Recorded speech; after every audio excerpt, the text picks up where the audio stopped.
Welcome to Lesson 8 of Intro to AI. This is one of my favorite topics, and if you ask my friends what are the kinds of things that Chris talks about, this is the kind of thing that I always end up talking about whenever they come over to my house or I go over to theirs or we hang out. So this is lesson number 8, the future use cases of AI, robotics, and the singularity. And this is a really exciting one and a really important one. The first 7 lessons are in general about the current state of the art. This is about where we're going in the future and some things that I think that as many people should know as possible. And being homeschoolers, we're very much able to take advantage of things that society hasn't really caught on to yet. We're able to think independently, and we're able to be ready for things in ways that people who go through the more average paths are not.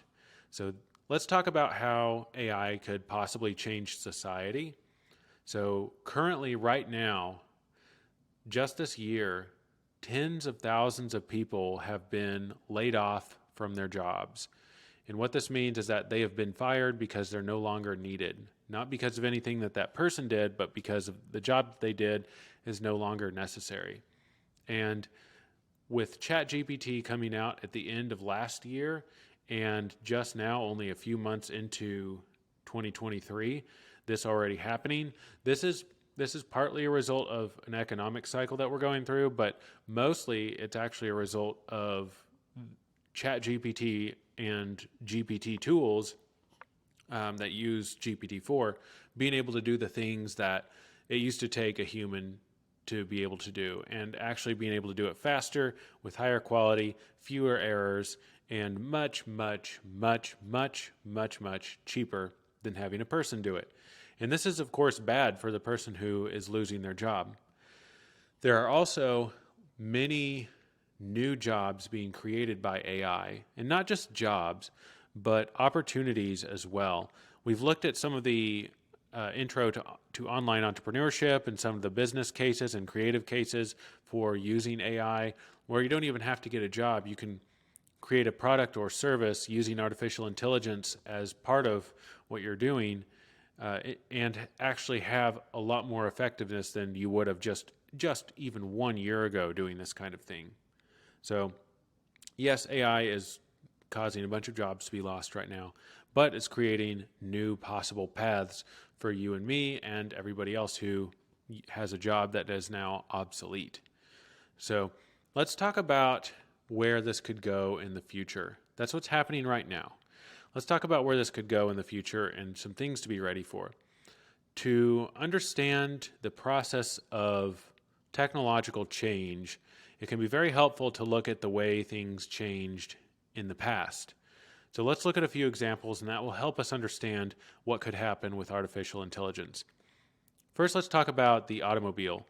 The automobile came along really in the late 1880s and into the early 1900s. During those 2 or 3 decades there, that's when the automobile was initially developed, and quite a few different people actually developed the automobile. It's not like lightning only struck in one place. What happened was there was an increase in the availability of precision machinery, and that was because of the steam power era, where machines that could create steam power were built, and the necessary precision and metallurgy is the craft of producing things with metals like iron, and making steel, which is iron with some additives in it that makes it way better, and other things as well. The precision of being able to measure things that are made out of iron and machine them to very fine precision allowed engines to be developed. It allowed the internal combustion engine to be developed. And the internal combustion engine is not that different from a steam engine in many ways. The cycles that it goes through and the actual machinery of it is extremely similar to a steam engine. So the fact that they were able to figure out that if you could inject a flammable liquid into a cylinder with a piston and then light it on fire, and that expanding gas would drive the piston down, which would turn a drive shaft, which you could then use to do work like move a vehicle. That development was the result of, again, multiple technologies converging. The metallurgy, the improved ability to build machines that would not break down or melt when they got hot, for the precision to work so that there's not a big gap between the piston and the cylinder wall, for that to fit in there just perfectly and in such a way that when the gasoline was ignited and it pushed the piston down, it didn't leak a bunch of that energy out. So that was precision and metallurgy, and also the discovery of oil. And they were just like, what should we do with this? And it ended up that if you refined it, you could make it combustible, and if it was combustible, you could use it in a reciprocating engine. And that resulted in, of course, people wanting to move at faster speeds. Back then, you could ride on a train, and there was a short list of places you could go on a train, and you could get there pretty fast, or you could walk, or you could ride a horse. And then the automobile came along and changed everything, and that was convergence. Then, after they figured out how to make piston engines, they figured out how to make them not super heavy, because if you have a really heavy engine, which most steam engines were very heavy, but if you had a really heavy engine, then that limited how much other stuff you could carry, because there was at some point a limit that the frame of your automobile could hold, and like you couldn't overload it with too much weight. So the less engine that you carried, the more, the further you could go and the more you could carry. And the decrease in engine weight combined with a few decades of aeronautical research converged as well. So the automobile made a better engine, and then that engine became light enough to put on an airframe. And with a bunch of research at their backs, the Wright brothers were able to create an aircraft that was both heavier than air, so not a blimp or a balloon, and it was controllable, so they could drive it somewhere instead of it just going wherever it wanted to. So powered, heavier than air, controllable flight. That was a result of convergence that the automobile helped create with the internal combustion engine and the use of liquid petroleum fuels being used to run those engines.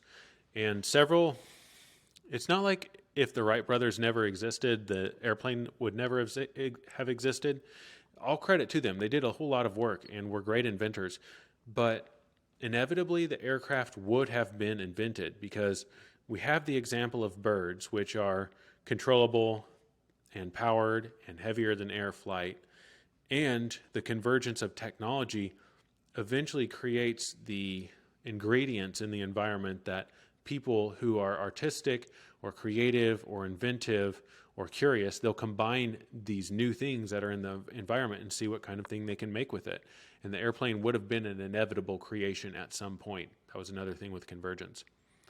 Another good example, actually great example of convergence, is the smartphone. So I remember this happening. I am old enough to remember anticipating the iPhone and trying to imagine what it would be like, and knowing that Apple was working on this thing called an iPhone and trying to figure out what it would be.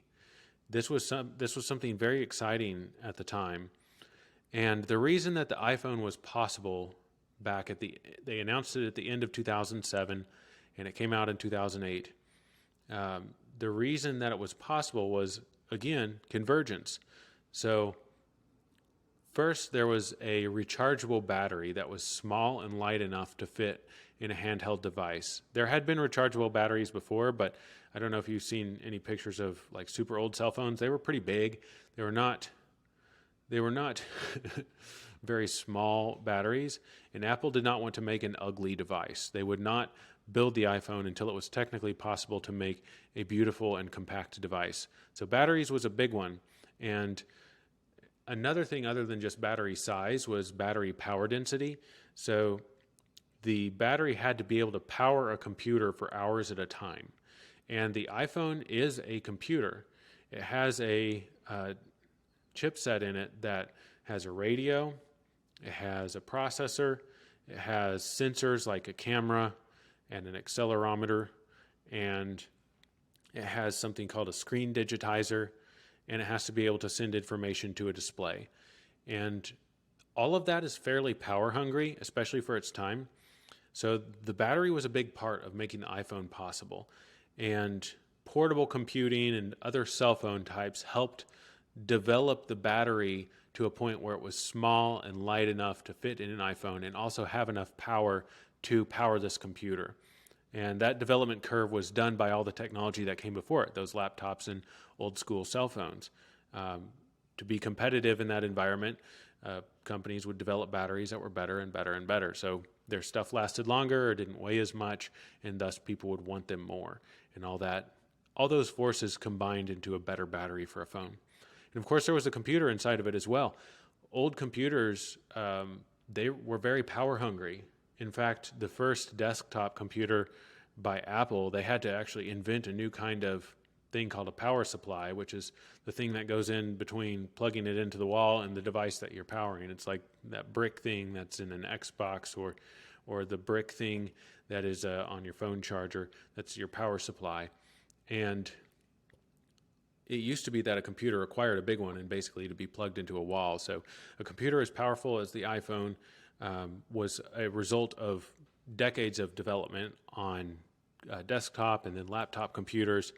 And again, convergence of batteries and computers, and then the screen was a big leap forward, and the ability to have a camera on the phone while being able to do all this and have internet connectivity through wireless internet, that was a big deal, combining all of these things into this one device. And the smartphone changed the world. In fact, I respect it so much that I actually have an original iPhone on my desk. And just to show you the size difference here of the original versus the current one.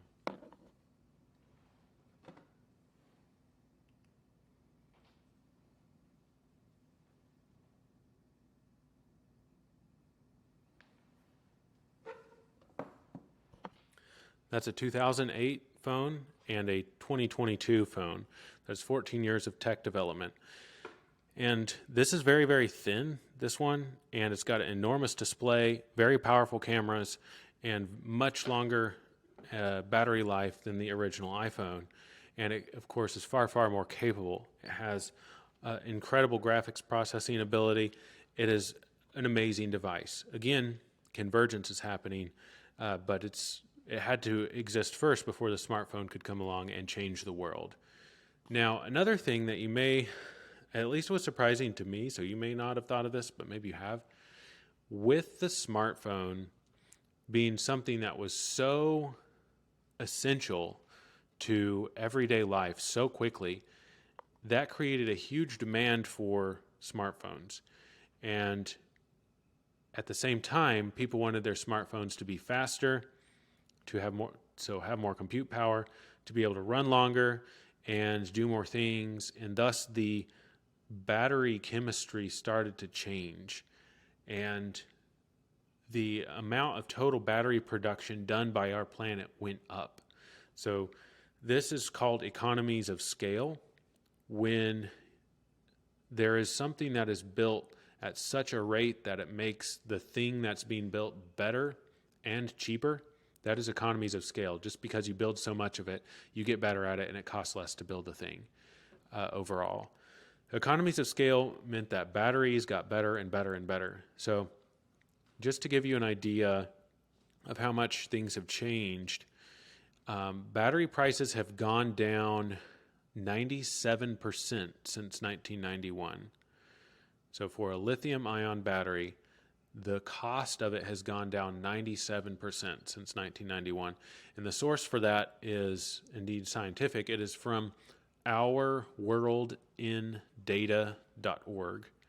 They have a piece about the cost decline of batteries.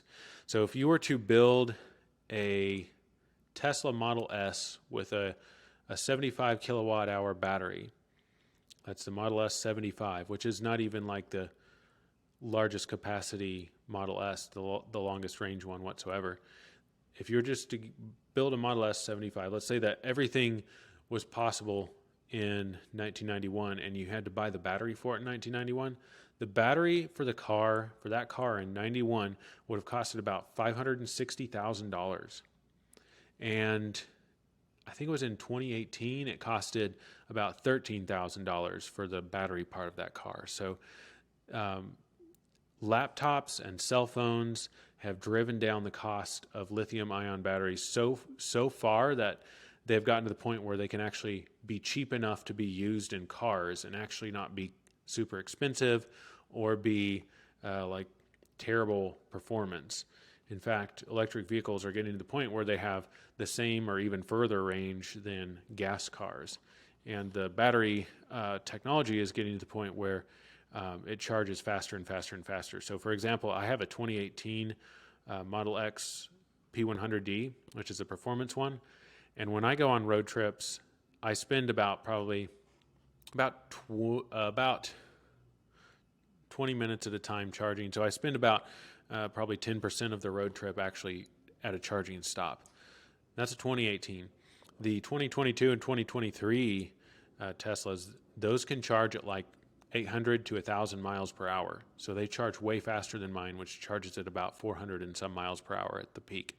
So battery tech, even over just the past few years in cars, has gotten better and better. And it's going to get to the point where it's even cheaper than a gas car to buy an electric car, and they will be the least expensive option available. But this is, again, convergence. The improvement of batteries because of other devices creating economies of scale to the point where the batteries are so cheap that you can actually use them in electric cars. And yes, Tesla helped move the adoption of electric cars probably forward by, I would guess, about 10 years or so. But electric cars would have happened no matter what, just because of the economies of scale. Batteries getting cheaper. Somebody would eventually say, hey, we need to put these in a car and drive around for $10 to fill up your full tank or a full charge instead of like $80 to fill up your full tank for a performance SUV. So next, the convergence will go in a couple of different ways. It will go to electric airplanes. There will be electric airplanes that will occur because how much charge a battery can hold will go up. So over the past couple of decades, batteries have gotten to the point where they can hold about 3 to 3.5 times as much charge as the batteries for the same weight, the same amount of battery from 2 or 3 decades ago. And that will continue to improve. So for the same weight of battery, and weight really matters with airplanes, for the same weight of battery, you can get 3 to 3.5 times as much charge as you could a couple of decades ago. And as that improves, as we probably get to maybe 1.5 to double the amount of battery charge that a battery can hold today in the same amount of weight, then we will see electric airplanes happen. And when that happens, it's going to be great because currently it costs for a small private plane, it costs about $150 an hour to operate it. And that's just the amount of time that it's flying. That's not the amount of time it exists. That's just how long you're in the air. So about $150 an hour for an airplane right now. And for the same kind of plane but electric, once batteries get about 1.5 to 2 times as good as they are now, it will cost about $10 an hour. So that's a huge decrease in the amount of cost to fly somewhere, and that will open up all kinds of interesting possibilities. But again, convergence, different technologies combining to make a whole new thing. And artificial intelligence, this is a new ingredient in the environment of technology development for our planet. It's a whole new thing that we can play with. It can be combined with all kinds of things to make new and interesting possibilities. And that's what the homework's going to be about. But let's talk about what can happen if we start to combine artificial intelligence with things. So you've probably seen at least if you're a nerd like me, you've probably seen the Boston Dynamics robots where like they can run and jump and dance, and there's like a dog robot and there's a human looking robot, at least kind of human shaped. It has legs and arms. And there's a few other robots, and they do all kinds of cool stuff. Well, all that was pre-coded. They did plan that in advance, and it went through lots of failures where the robot fell over or it missed the jump or it was off in some way. It took them a long time to get those videos right. And you can go and watch their bloopers and outtakes, and you'll see like the robot will miss the step or miss the jump and fall over and need help. When artificial intelligence is combined with robots, that's going to change. The robot will be able to learn how to use its environment and all the tools within it very quickly. We've already seen that GPT, one of its emergent capabilities is the ability to use tools, and that's software tools right now. But imagine GPT embodied, and by embodied I mean put into a robot. If the robot is able to learn software tools easily, it will also be able to learn hardware tools because it's just commands that are lines of code that make something happen. To make a virtual hand open and close and move and work with precision in like a 3D game environment versus a hardware hand in the real world, and being able to walk in the real world versus learning how to walk in a software that simulates the real world. These are things that are very similar to GPT. It doesn't really care if it's in the real world or if it's in a simulated environment. And it has already been proven that this artificial intelligence architecture can learn to walk in virtual environments where it has to walk, in other virtual environments that simulate physics or real world problems. So I would say within 12 months from this recording right now, which is May 23, 2023, I think that we will probably see some pretty impressive robots. I know Tesla is working on one. It's called the Tesla Optimus, and it's a little slow and it's a little clumsy right now, but it's getting better faster. Every time they show it, it is better than the last time they showed it a few months ago. And their self-driving cars, which I have their top-end self-driving software in my car, is getting really good. It's way better than it was even just a year ago, and it's able to drive me to the gym or drive me to the grocery store, drive me to my friends' houses, or even drive on the highway and go on a road trip with very little help at all. You just turn it on and you let it know that you're paying attention, and it takes care of the rest. It's incredibly good.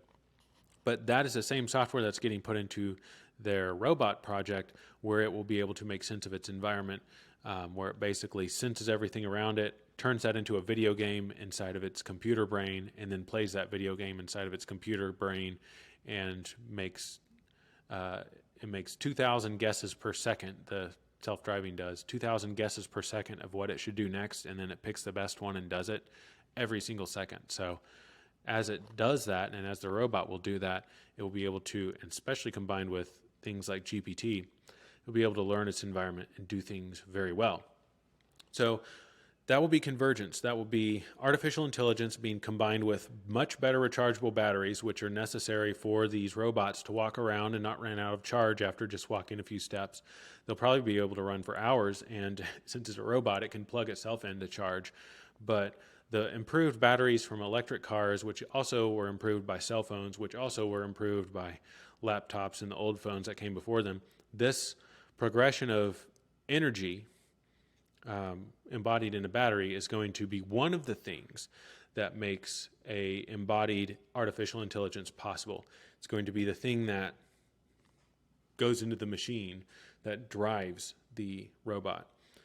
In the AI, the new and much better artificial intelligence architecture that we talked about with LLMs, well, emergent capabilities include being able to understand images and videos, and we saw with Hugging GPT that you can use it to connect different types of language models and artificial intelligence vision models and generative AI together. That will help build a robot. The architecture of Hugging GPT and the LLM architecture of how GPT itself is made.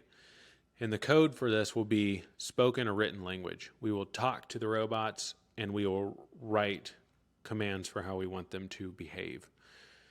And there have been some guesses as to what a robot could cost. And this is kind of a big deal. This is a big part of why robots could change the future, is being able to make one that is not super expensive. So just like it wouldn't have made sense to make the Model S for $560,000 for just the battery in 1991, like that wouldn't have been viable. The same thing is true for robots. I think the Boston Dynamics, I think the Atlas robot is, I may be wrong about this, but I've heard it's about $1 to $1.2 million for one of those, and that just wouldn't work either. That's way too expensive. So the cost of building the robot has to come way down. And the expected price for the Tesla Optimus is about $25,000. And $25,000 is a lot more than a cell phone, but let's think about how it could change the world with just a thought experiment here. Let's say that they are able to build a robot for $25,000 that's able to do things like mow the lawn, go to the grocery store, do the chores around the house. It's intelligent enough to do those things, and it's $25K. Well, probably you wouldn't buy it for $25,000. You would buy it like a car. You would buy it with financing from a bank. And the cost of that financing to pay the interest and pay down the loan monthly would probably be about $300. And that breaks down to about $10 a day. So if you have this intelligent robot and it costs $10 a day to own it, what are things that you could do that would allow it to bring in $30 a day? I mean, it costs more than $30 just to mow one lawn. Let's say that you have it mow your lawn, your neighbor's lawn, their neighbor's lawn, and everybody's lawn that is within its range, and they sign up for your robot lawn mowing service, and they each pay, let's say they each pay $10, and you get 2 customers, and then you're like, well, I can't mow the lawn every day, so maybe that's just part of the equation. Maybe you get 2, 3, 4, 5, 6, 7, 8, 9, 10 customers that you mow during the month. Well, that's $100. That's $100 of your robot's payment, and it has to go mow 10 lawns, and that will take it probably, my guess is 2 or 3 days of work. Well, now you still have 27 days of the month, and you can have it do other things too. Let's say that you have it sign up to be like an Instacart delivery, grocery delivery person, and you're able to do that for 3 people a day, and you're able to cover that $10 a day plus 2 more customers. They'll pay about $10 or more to have you go get groceries, and you're able to make profit with your robot from day one.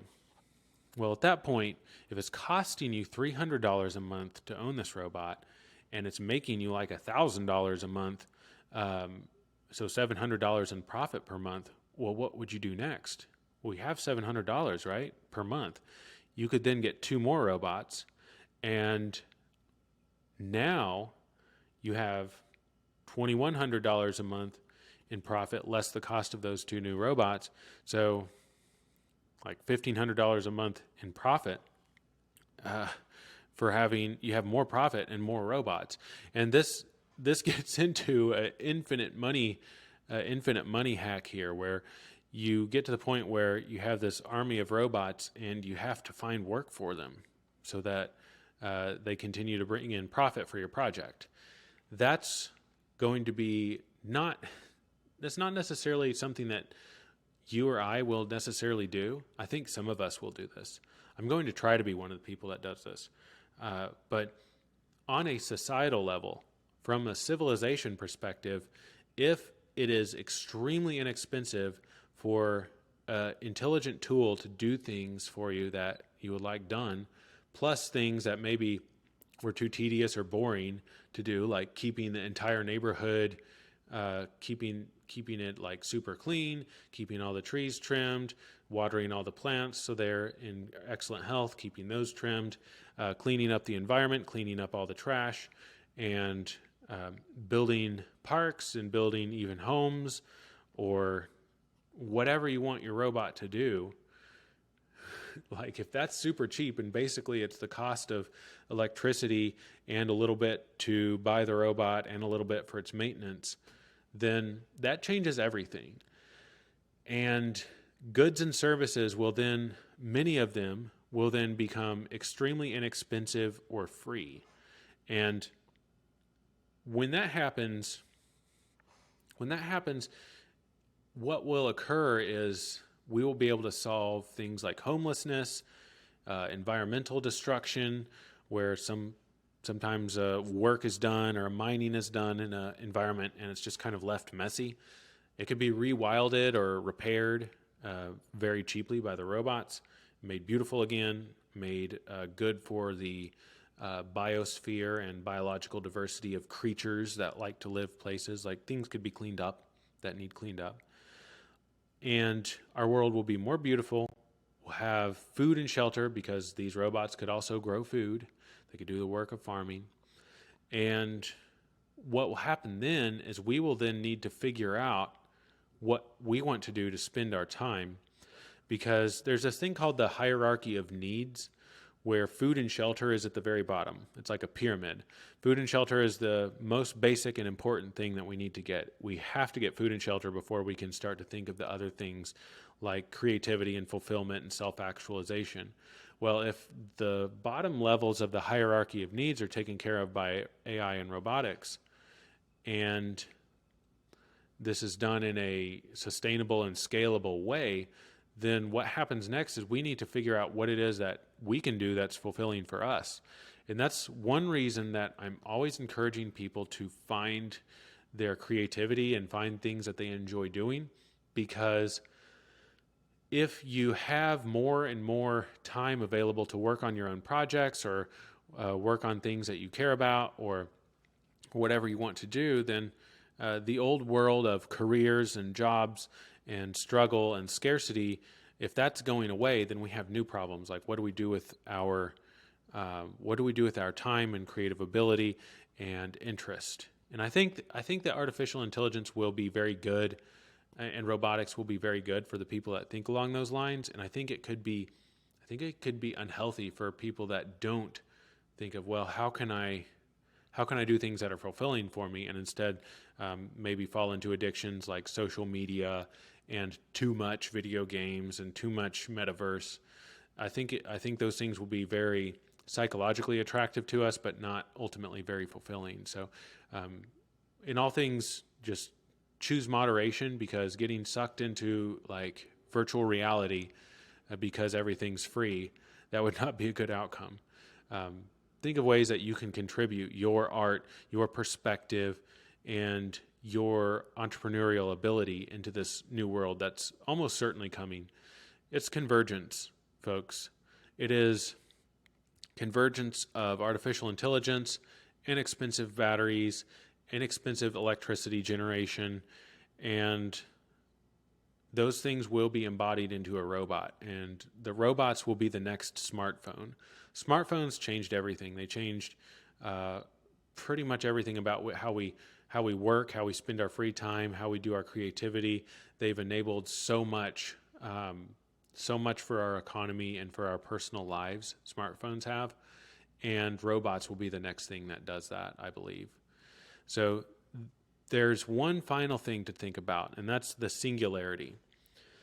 The singularity is the point beyond which we cannot predict how things will go with artificial intelligence, because AI models are getting smarter and smarter at a very fast rate.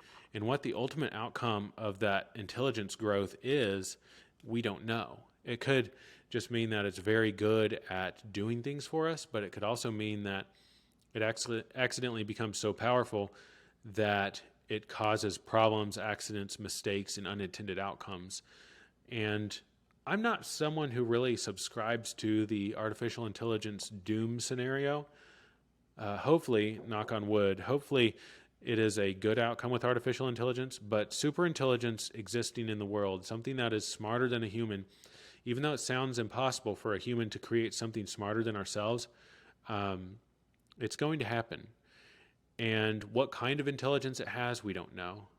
We just don't know what those emergent capabilities will be of the multi-trillion-dollar model GPT or whatever it is that ends up being extremely smart. But I think that this is a question we will know the answer to within the next 2 to 5 years. What will it be like to live with super intelligence in our world? So know that's coming. And also, I think scarcity is also probably going to start to come to an end, especially starting in like the first world countries like the United States and some of the European countries. I think that we will enter post-scarcity pretty quickly. But because of the nature of exponential technology, I think that it will be able to reach the rest of the world pretty rapidly. And I think that some of the important work will be making sure that our fellow humans are able to access this new post-scarcity abundance, and just shelter and food being things that are taken care of, and medicine and longevity will probably be solved with artificial intelligence as well. But this is a world that we get to choose how we guide it. We have input as creatures that live on this planet, and we get to exercise our own creativity, our own voice, and our own influence wherever we are. And I would encourage you to do so, and to do so wisely. So for the homework, I would like you to tell me what you would like to do if food and shelter and transportation were basically free. How would you spend your time? What would you want to work on, or what kind of project would you build? Give me 2 paragraphs about what you would do in the world of post-scarcity. That's something I think about a lot, and I think the more that we all think about it, the better it will turn out for us all. But this has been the Intro to AI course. I look forward to seeing your homework, and I do intend to make some more courses as well. So when I do create those, you will get an email notification telling you about new courses being available. But thank you so much for joining this one. I really do appreciate you sticking with me this far. And also with your homework today, feel free to include any feedback or thoughts about how this course went. I want to hear if you liked it, or if there were areas that you want to have it improved or expanded, and tell me what you thought of it. I love you all. Thank you so much for coming. You are awesome, and homeschooling, I believe, is the future. I'm Chris Rimbold. See you in the next one.